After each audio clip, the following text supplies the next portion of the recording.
بسم اللہ الرحمن الرحیم۔ میں اس ٹائم مسجد نبوی میں ہوں۔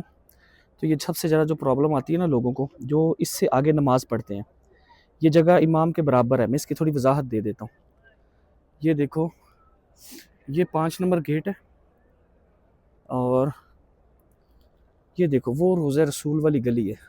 جن کو نہیں سمجھ آتی نا، میں ابھی اس کو تفصیل ان کو بتا دیتا ہوں۔ یہ دیکھو، یہ اس کا اسٹریٹ ہے، یہ بورڈ لگا ہوا ہے نا۔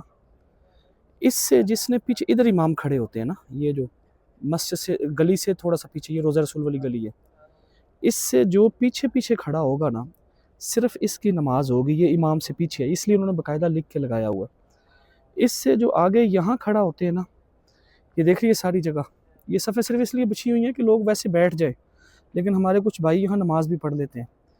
اسی طرح وہ آگے دیکھو، یہ میوزیم سائیڈ پہ نا، یہ ہماری بہنیں بیٹھی ہوئی ہیں، اور وہاں صفحے بھی لگی ہوئی ہیں۔ یہ صفحے انہوں نے صرف لگائی تھیں بیٹھنے کے لیے، نہ کہ نماز پڑھنے کے لیے۔ تو یہ مسئلہ یاد رکھنا، جو بھی اس بورڈ سے آگے اس سائیڈ پہ ہو یا دوسری سائیڈ پہ ہو، روضہ رسول کی دوسری سائیڈ پہ، اس کی نماز نہیں ہوگی، کیونکہ جو امام سے آگے کھڑا ہو گیا اس کی نماز نہیں ہونی۔ یہ تو ہے مدینہ کا، جیسے مکہ کا ہے نا، کہ جو رکن یمانی اور حجر اسود کے درمیان میں کھڑا ہوا، آپ نے اکثر دیکھا ہوگا وہ جگہ وہ خالی اکثر کروا لیتے ہیں، تو اس کی نماز نہیں ہوتی، لیکن کئی بار وہ نہیں بھی کرواتے۔ وہ جس دن میں مکہ گیا اس کی تفصیل انشاءاللہ بتا دوں گا۔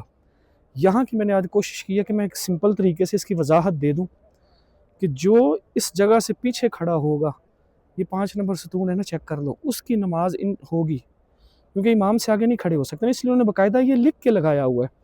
اب باقی احتیاط تو ہم نے کرنی ہے نا، آگے کوئی ہیلے حجتیں دے، اللہ قبول کرنے والا ہے، اللہ غفور و رحیم ہے، تو پھر وہی بندہ یہی بولے کہ وضو کے بغیر بھی پڑھ لیا کرو۔ تو یہ چیزیں تھوڑی سی نا سمجھنے والی ہیں، تو یہ باقاعدہ بورڈ لگے ہوئے ہیں، تو ان چیزوں کو ذرا تھوڑا دیکھا کریں۔ اس لیے سب بھائی بہن یہ یاد رکھیے گا، جب بھی ہم نے مکہ یا مدینہ آنا ہے تو یہاں کے مسائل سیکھنے ہیں۔ اللہ کے ہاں یہ عذر نہیں ہے نا، لا علمی، ہمیں پتہ نہیں تھا یا ایسے ویسے، تو یہ بہت زیادہ مسئلہ آتا ہے امام سے آگے نماز پڑھنے کا۔ تو میں نے یہ آپ کو مدینہ کا تو بتا دیا ہے، جس دن انشاءاللہ میں مکہ گیا تو میں مکہ کی بھی مطاف میں جا کے ترتیب آپ کو بتا دوں گا کہ وہاں کیا کرنا ہوتا ہے۔ باقی اللہ پاک عمل کرنے کی توفیق عطا فرمائے۔